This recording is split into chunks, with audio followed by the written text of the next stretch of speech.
Yeah.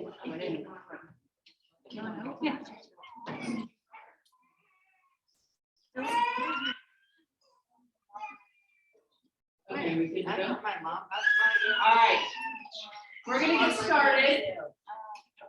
This is one of the most exciting sessions that we have every year at the conference, and this is when we get to hear from the true experts on Jacobson syndrome, because these are the ones who have lived their lives with Jacobson syndrome. So we have a series of questions that we're gonna ask them. We'll pass it down the row. If you don't want to answer one of the questions, you do not have to answer the question. If you want help from your parent, pass the microphone back to your parent. Parents are here to help facilitate them. So we'll just pass the microphone down with each question and let each person give their answer. So starting out, let's just start with sharing your name, how old you are, and where you're from. So we're gonna start with Clea. Hi, I'm Clea, and I had it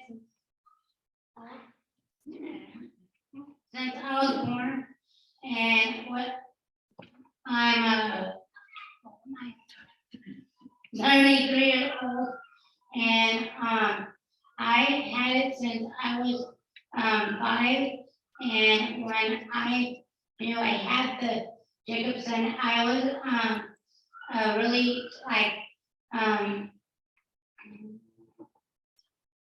oh, and I live in Federal, California with my mom and my dad, and when I learned all about my Jacobson syndrome, I was like excited. I was like really learning all about this program and stuff. And my mom's gonna finish telling me what I learned about this Jacobson syndrome. So I'm gonna hand the microphone behind for my mom. We'll do that one later. We'll do that question. Hi, I'm Carolyn. I'm 29. I'm from Manassas, Virginia. No. I'm Kara. Tony, say. Colorado. And yeah. Hi, I'm Cole. I'm 33 years old. I live in Dorchester, Pennsylvania. My name is Marion. I'm 33. I live in Hillsborough, North Carolina. I'm Parlin, I'm 22, and I live in Asbury Park, New Jersey. Okay, he's Pedro, he's 23, and we live in Orlando, Florida. This is Braden. He is 23 and he lives in Canton, Georgia. Wow. What's your name? Say your name. Come on, Mom. This is Erin Campbell. How old are you? And where do you live?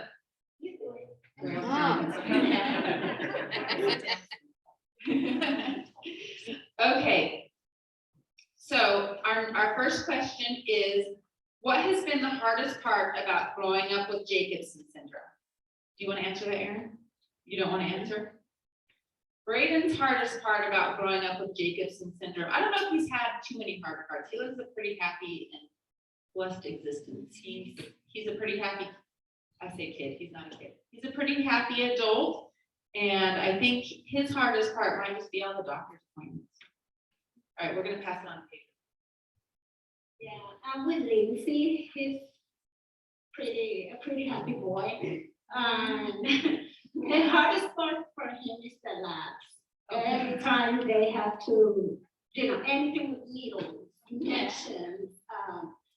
And now that he is an adult, he's getting more, he gets the white coat syndrome. So everything, he gets anxious and his blood pressure goes to the roof. So that's the hardest part. Hardest part for me was that I didn't know I had Jacobson's until I was 17. So growing up, I didn't know, like I knew there was something up, but I didn't know what was wrong. My hard part, attention, span, and anxiety. What's your hardest part? Cole? Doing Bobby.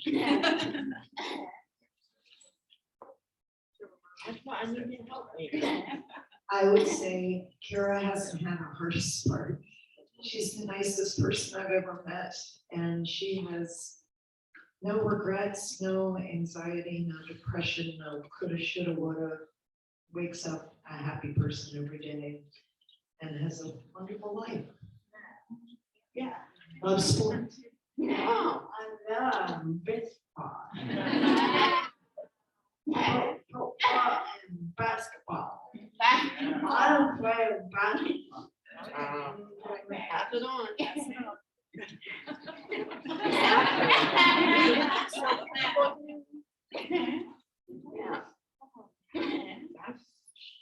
The hardest part about growing up for me with a loving cute disorder is having so many doctor's appointments, having so many surgeries, and I also was jealous of people in normal classes in school because growing up I didn't understand at the time. Sorry, I lost my place.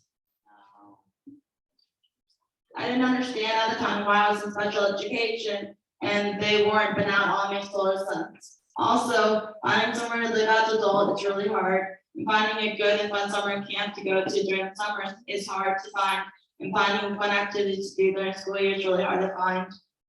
But once you find a good and fun summer camp and good and fun activities to be involved with in your life becomes so much more fun. Okay, for me it was, when I went to the doctor, I was, I knew about it, but when I was, learning about when I had Jacobson syndrome, I was a little like, not too scared, but I knew I had it already. And when I was learning about it, yes, it was a little nervous for me, but I managed through it. And when I had it, I was learning all about it, and my family knew it, and they supported me with the whole Jacobson syndrome. And I have a lot of friends now, like Petey, for example, because he's been with me as a supporter, and all of my friends who's right here in front of me. And when I knew I had it, my family supported me, so did this whole group and stuff. And when I liked it, and now I'm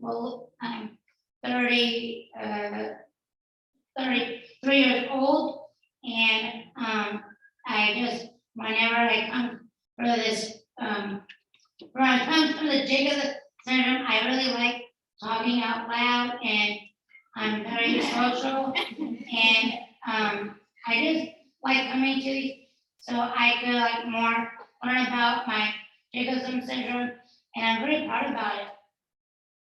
Right. And my mom knows.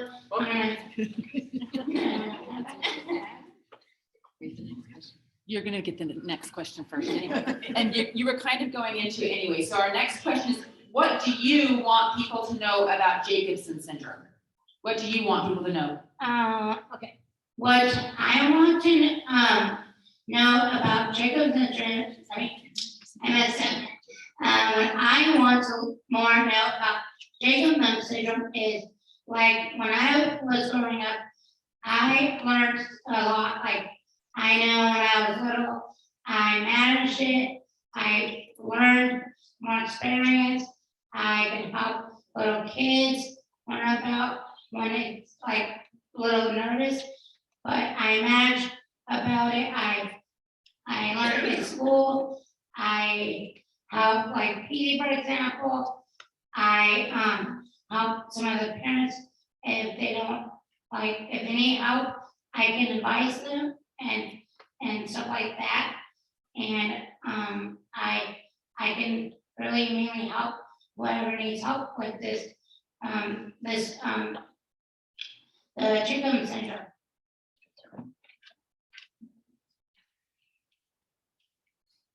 No, it's okay. She doesn't want me to. Kara doesn't know what Jacobson syndrome is. So we're just gonna pass it on. I don't know. Mom? I don't know. Can you come help me? Oh. This is my mom. I think Cole knows the difference between, don't know if he specifically knows Jacobson syndrome, he knows he has it. And he understands the difference between someone who's special needs and somebody who's typical, because he'll talk to me, you know, he volunteers at Hawaii. And he'll come and talk to me about somebody, and sometimes I can tell that he's talking about somebody with special needs, and sometimes I can't. So I'll ask him if they have special needs, and he'll say that. So he notices those differences, I guess, but not specifically with Jacobson. So Megan's gonna answer what makes her special with Jacobson syndrome. What is it? I'm warm, caring, I love my friends and family. Can you repeat the question? But what do you want people to know about Jacobson syndrome or about you? About you. One thing that people should know is that we can be slower to understanding things at times. Like, for example, we might not always, also for this, we might not always know that people are making a joke, which is, it's hard because we just can't always tell, because in general, you can't always tell if someone's joking or not. And it's also hard when your dad is the king of dad jokes.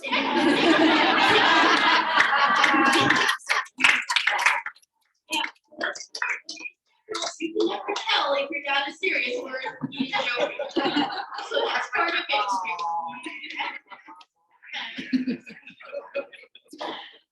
So he doesn't understand Jacobson syndrome. He can tell, but I will say that it doesn't matter, because I wish I had, you know, some of his, he's a happy person. He doesn't care, you know, what is going on outside. He's always happy. He's always smiling. And we need more of that. So it doesn't matter. Happy.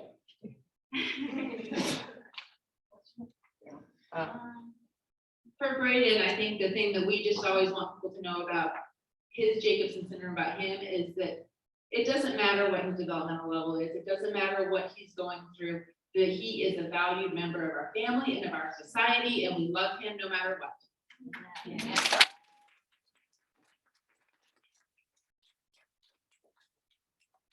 We just started having a conversation about Jacobson syndrome, and it's funny, a lot of Aaron's friends have Down syndrome, so we kind of talked a little bit, not comparing, but you know, your friend has Down, and a lot of their friends know that and they understand it. But the one thing that people always tell me about Erin is that she makes them feel like they're the most important person in the room when they meet them, but she's not loyal at all. So if there's someone else that she wants to be around.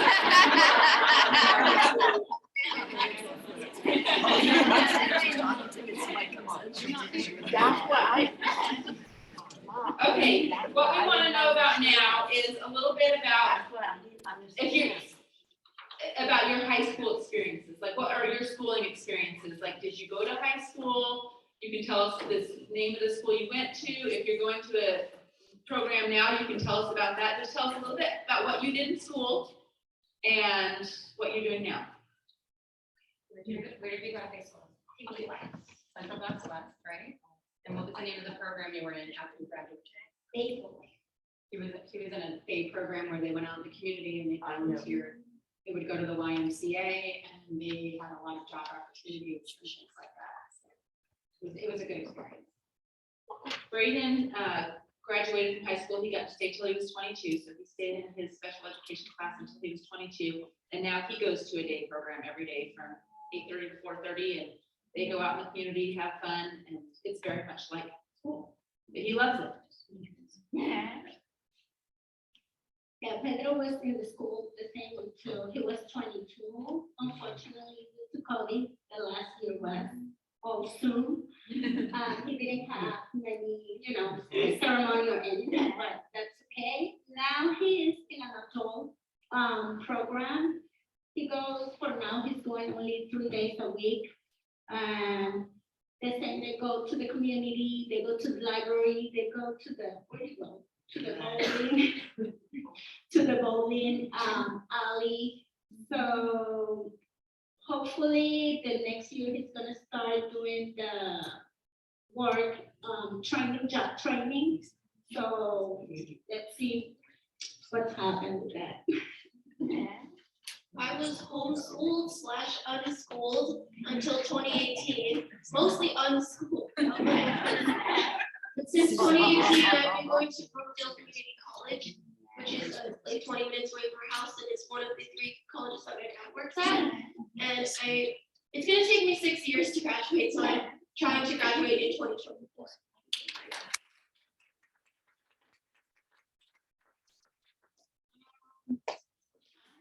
To Chapel Hill High School. I at Adamant Community College. One more, what are you doing? I go to reality, hang out with my friends, sing karaoke, dance, swim. I went to CB West High School. Yeah, I had fun.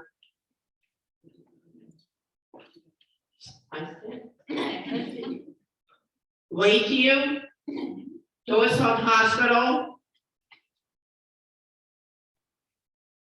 What? I cleaned tables. Let me just tell you one thing about Lakeview. It's a nursing home. And they put Cole, this will give you hope for every child. Because he was on the memory unit and he was cleaning the tables and stuff. And they actually gave him the code to get in and out of the memory unit. And I was like, are you sure you want to do that? I'm not sure who's gonna stay in and who's gonna come, But, so, people who worked with him understood and wanted to push the boundaries. And let him know that he was capable of doing things that sometimes people think they're not. So that was a.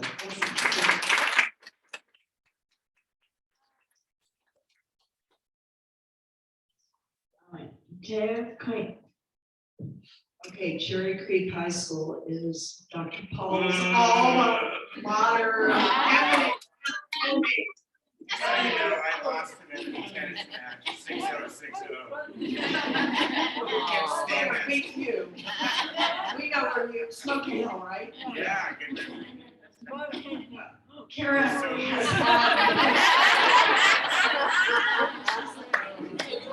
Yeah, you guys are beating my Kara has had a very, very rich grade school, middle school, and high school experience.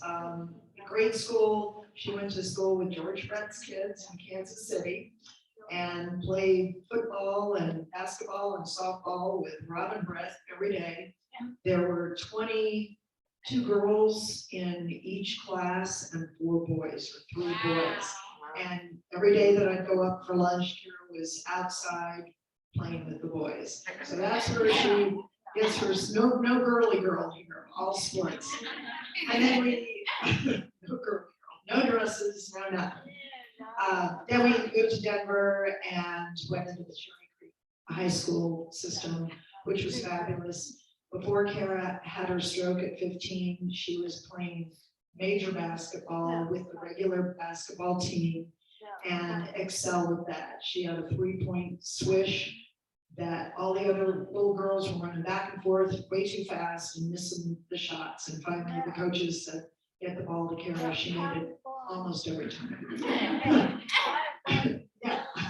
then we went on to Cherry Creek High School, and she then got involved after her stroke with a fabulous unified basketball, which is in most every high school now, whether it's unified basketball or another sport, where you take all the disabled kids and then you, I think there's 3 regular kids, and it's bigger than varsity now in terms of how many kids want to be involved. She got to play twice down at the Pepsi Center before the Nuggets, the Denver Nuggets, and it was all televised, and that was fabulous.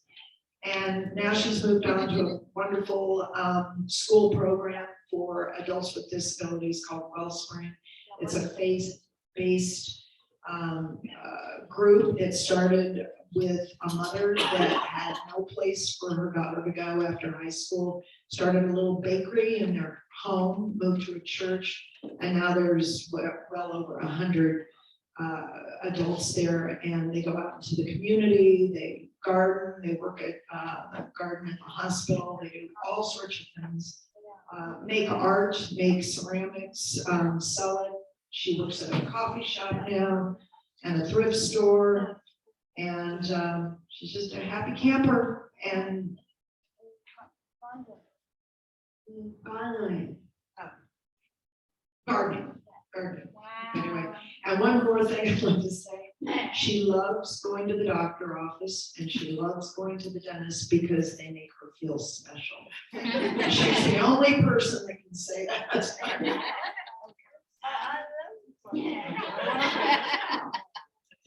That was long. School was always very hard for me. In Virginia, in the area where I live, the public special education schools we have in my area aren't really that safe. I did worse in those schools because of all the fights and bad behaviors that the other kids had. So then when my behavior became worse, it was because of the crowd I was in. Once I got to my learning disability private high school, my behavior improved and I didn't have any behavior problems at all at the school. There were only two girls in my grade in high school because I went to a learning disability private high school. And my school only had 50 students in the whole school. There were 5 students in each class, and they were regular high school subjects, just in the learning disability private high school setting. I was on the softball team. I learned that it's okay that there was only 2 girls in my grade because there were other girls in other grades in my school, and because I became friends with the guys in my grade and the guys in my school, because it really didn't matter if you were hanging out with a boy or a girl, as long as you have good friends and good teachers at school. I care about you, that's all that matters.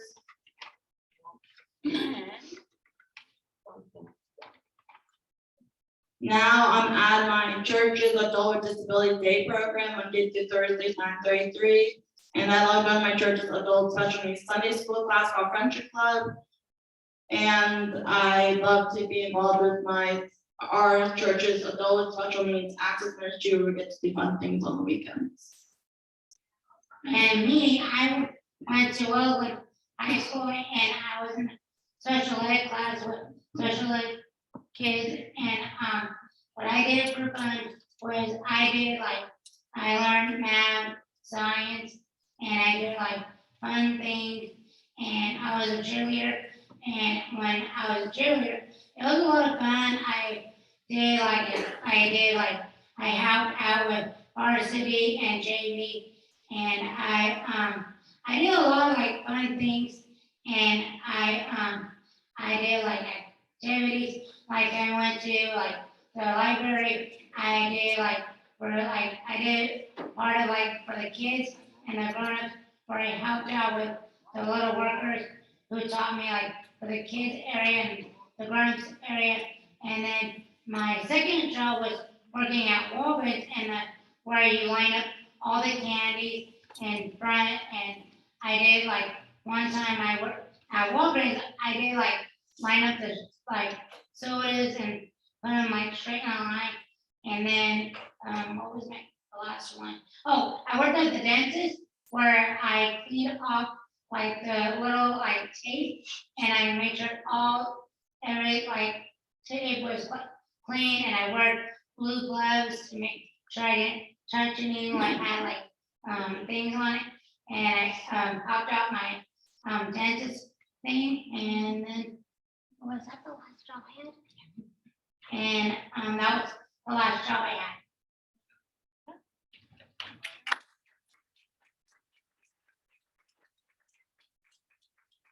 Thank you. So our next question is going to be, tell me some of your strengths. So I want to know what you are good at.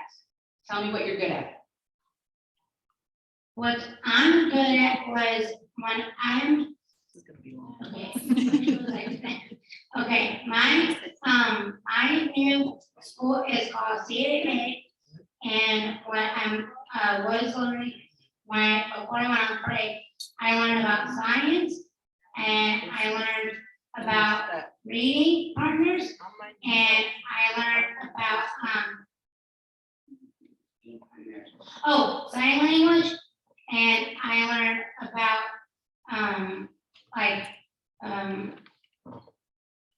dancing, cooking, and writing, poetry, and I learned about math, not math, I'm sorry. I learned about computers and stuff, and I really like my school program. And that's very it. What I'm really good at is I love to sing, draw, color, cook, and I love to be my mom's sous chef in the kitchen. And I also love to help out wherever is needed. I love playing basketball.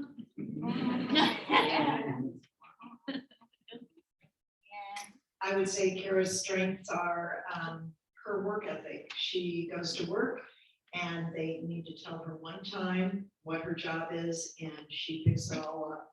And they never have to in any job she's ever had. She plays solitaire, spider solitaire, the highest level of solitaire that you can play at an adult level. I don't even know what she's doing, and she wins. Sports trivia, she's got over maybe 1,000 baseball cards. She knows almost every player on every team. She knows when they get traded, and football and basketball. So sports trivia is there, and she's the best roommate you could ever have because she cleans her room on her own, and she has chores, and she does them diligently, and feed the dog, cat, horses. No, oh, good. Anyway, can't say enough good things about her, but she's got a lot of strengths and very happy. Why don't we keep that plan? Water the plants. Okay. Wow. Anyway. Oh, and knitting. She just learned how to knit. She made her purse. Good job.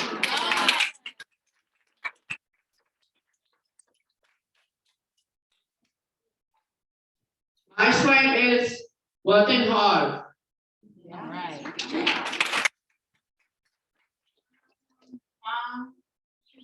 My strength is singing and dancing and being walking band and get a grand memory. I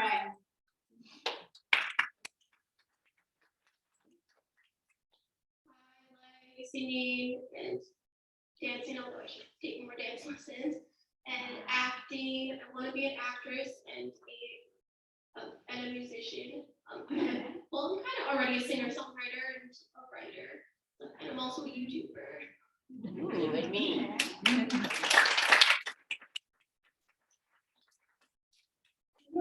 Good memory. He goes to a place that he's never been, and he can go there 10 years later, and he will remember with who, what he did, it's the same with the songs. He knows every single song. Sometimes we hear a song playing, and I'm like, he's singing like, Yeah. and I'm like, I have never heard that song. So I think that is a good strength.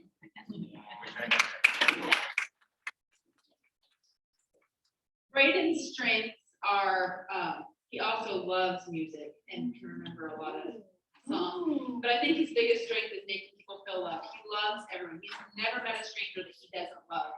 And so he, I said earlier, he doesn't like doctors coming. So I'm like, well, actually, he kind of does. Like, we were in the hospital one time for surgery, and they were asking me if he needed the Versed to go back. I was like, oh no, he's gonna be super excited to leave with you. And he was. They said, we've never had a patient so happy to be here.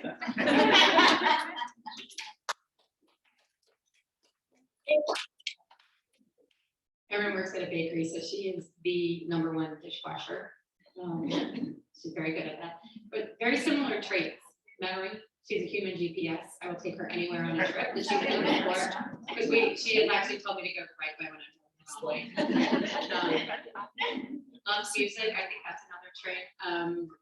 We were driving together with my sister-in-law and my nephew, and they could tell you what song was from what movie, just from hearing the song. Like, I'm thinking, I don't know where you know this song from, but and very friendly and very good. Yeah.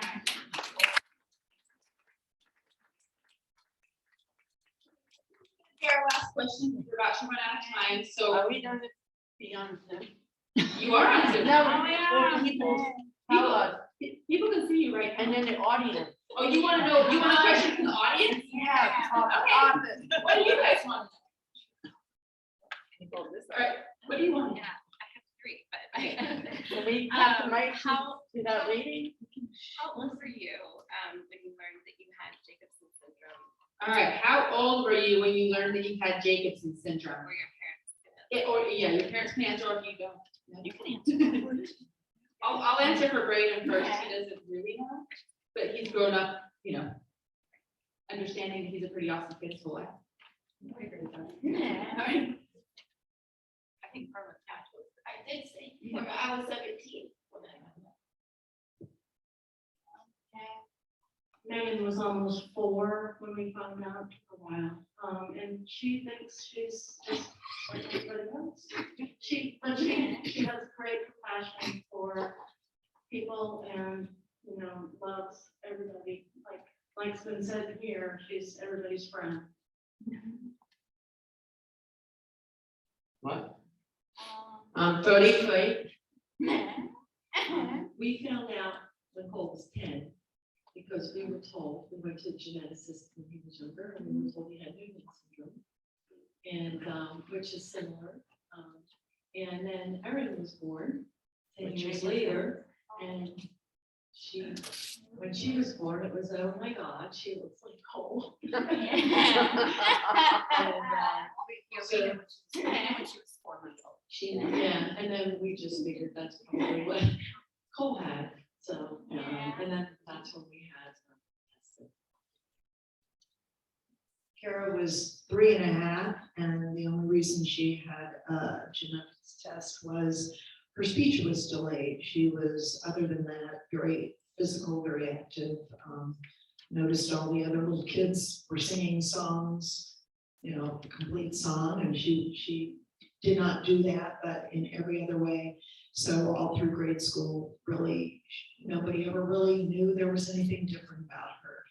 And at that time, they didn't know hardly anybody. Well, they didn't in Kansas City have anybody else that had Jacobson syndrome. So we just kind of floated along, and everything was good until she had her stroke. But she's a miracle, and she's here.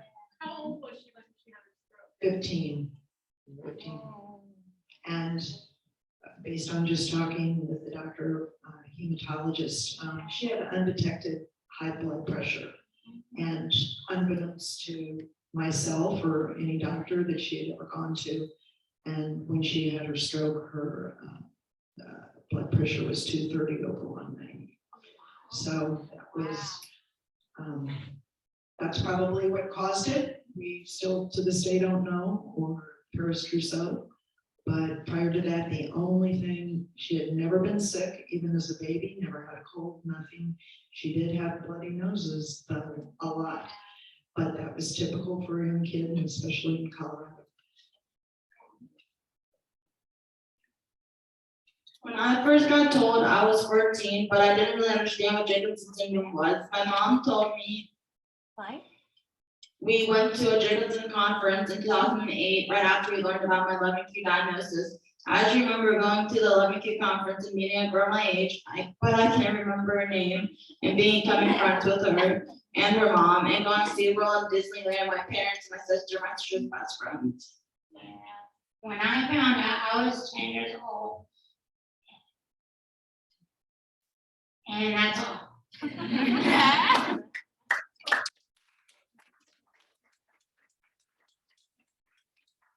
Thank you guys so much for participating in this. It's been a great session. I think we learned a lot, and I think you guys help inspire the parents and younger kids to see that you guys can do some pretty awesome things.